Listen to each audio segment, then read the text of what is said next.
खुलुमबाय, आं जनालि बर'। नोंथांमोनखौ आंनि जनालि बर' रादाबाव बयखौबो बरायनानै लाग्रोनाय जाबाय। दिनै 2023 मायथाइनि 14 अक्ट'बर। नोंथांमोननि थाखाय आं बेलासिनि रादाब लानानै फैदों। अन्नानै नोंथांमोना भिडिअखौ जोबजासे नायलांगोन होननानै मिजिंथिबाय। हामास आरो पेलेस्टाइनआ जोबस्रांलांसिगोन नामा?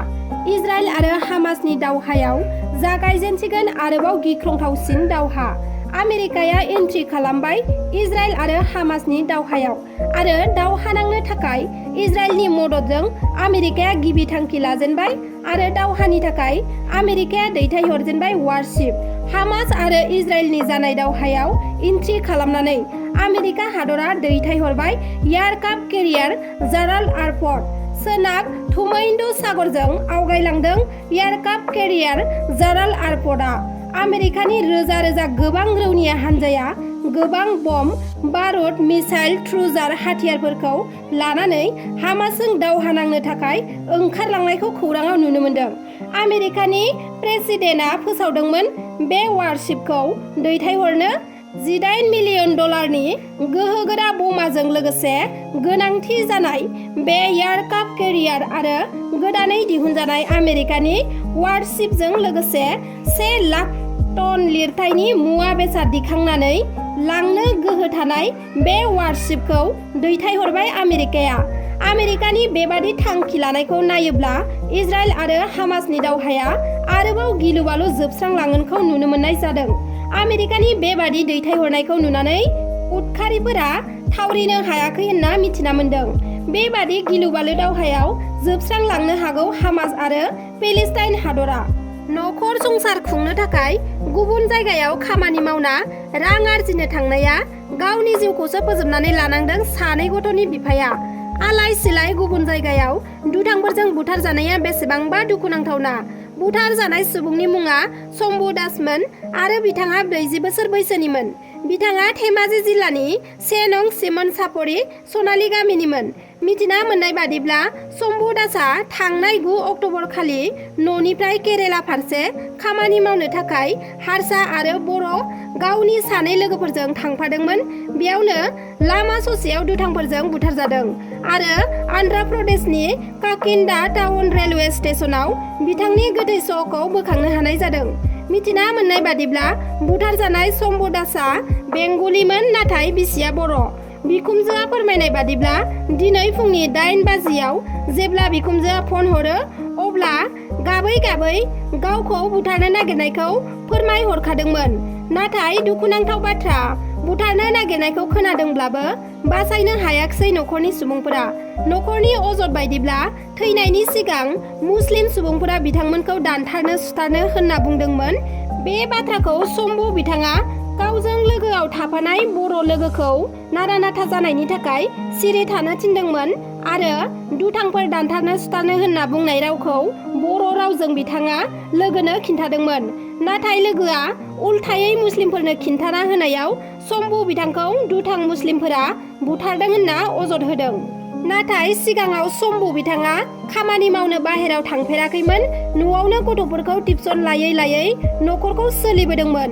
ओइ दिनखालिसो बिथाङा गुबुनाव खामानि मावनो थांना बुथारजाहैबाय होनना बिखुमजोआ फोरमायथिदों। भारतारि थुनलाइ सेथि बिसान बिजाबखौ थांनाय 13 अक्ट'बर खालि बेखेवबाय। बे बिजाबखौ लिरदोंमोन धेमाजि जिल्लानि सिमेन्सापरि फरायसालिमानि बर' बिफाननि बिबुंगोरा धनेस्वर नार्जारी बिथाङा।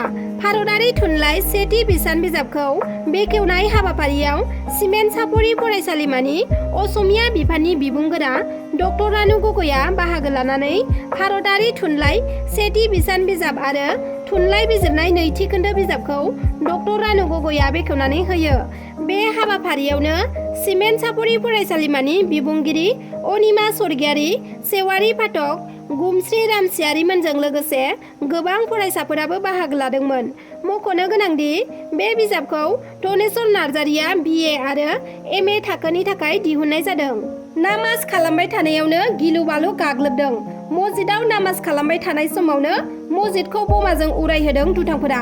गिख्रंथाव बमा बेरफ्रुसारनायाव सा 15 जन सुबुंनि जिउ खहा जादों आरो गोबां सुबुङानो गोब्राब जोखोम जादों होनना खौरां मोन्दों। बे जाथाया सा आफगानिस्ताननि बगलान जायगानि जामान मुंनि मस्जिदाव जादों। जामान मस्जिदाव गोबां मुसलमान सुबुंफोरा नामाज फरायबाय दंमोन। बेयावनो बम बेफ्रुसारना सा 15 जन सुबुंफोरा थैदों आरो गोबाङानो गोब्राब जोखोम जादों। लामानि जाब्रबथायजों सासे लाइमोन सेंग्रानि जिउ खहा आरो गुबुन सासेया गोब्राब जोखोम। गुबुननि बाइकखौ बारनो नाजानायावनो जाब्रबथायजों जिउ खोमानो गोनां जादों। क'क्राझाराव जादों बे जाथाया। क'क्राझारनि माख्रापारायाव बेलासिनि समाव बे दुखुनांथाव जाथाया जानो मोन्दों। रिपर्टनि बादिब्ला 18 बोसोर बैसोनि जयजित नाथ आरो 16 बोसोर बैसोनि पंकज नाथआ क'क्राझाराव मेला नायनानै गावनि न' फारसे बाइकजों फैबाय थानाय समावनो जाब्रबथाय जादों। फोरमायथिनाय बायदिब्ला गुबुन गंसे थांबाय थानाय बाइकखौ अभारटेक एबा बारनो नाजानायावनो जयजित नाथमोन सालायनाय बाइकआ मोब्लिब खुन्थियायाव सौख्रांहैदों, जायजों 18 बोसोर बैसोनि जयजित नाथआ थैनो गोनां जादों आरो गुबुन सासे 16 बोसोर बैसोनि पंकज नाथआ गोब्राबै जोखोम जानो गोनां जादों। दा बिथांखौ देहा फाहामसालियाव थिसननानै फाहामथाय होगासिनो दं होननानैबो मिथिहोदों। बिटिआरनि तामुलपुर जिल्लानि सिङाव थानाय कुमारिकाटानि नाग्रिजुलि ओनसोलाव मोनसे गिख्रंथाव जाब्रबथाय जादों। नाग्रिजुलि सकआव मैया हरनि एबा मोनानि 7 रिंगासो समाव 12था साखा गोनां ट्राक गारिया कन्ट्रल गैयै जानानै लामानि मोनसे दखानखौ सौख्रांहैदों आरो बेनि अनगायैबो दखाननि उनथिंजाय गंसे न'खरखौ सौख्रांहैबावदों। ट्राक गारिनि हरखाब सौख्रांहैनायाव न'नि सुबुंफोरा 4आ गोब्राब जोखोम जादों आरो सासे आइजोआ थैनांगौ जादों।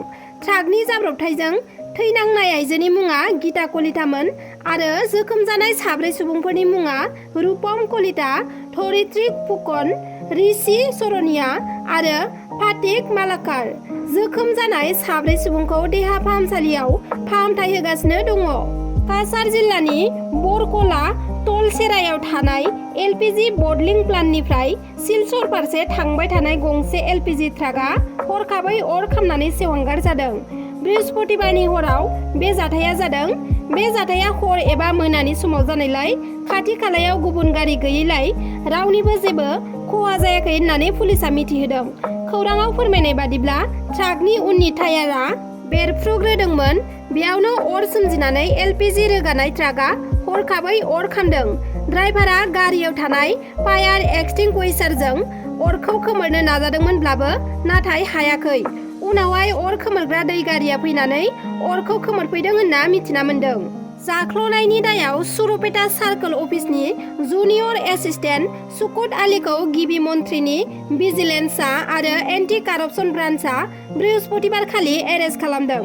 मिथिना मोननाय बादिब्ला जुनियर एसिस्टेन्ट सुकुट आलीया हा बायनाय आरो फाननायनि पारमिसन होनायाव रां दाबिदोंमोन। दाबिनाय बादिनो बृहस्पतिबार खालि एन्टि कारापसन ब्रान्चआ सुरुपेटा सार्कोल अफिसाव हमहैनो हादों।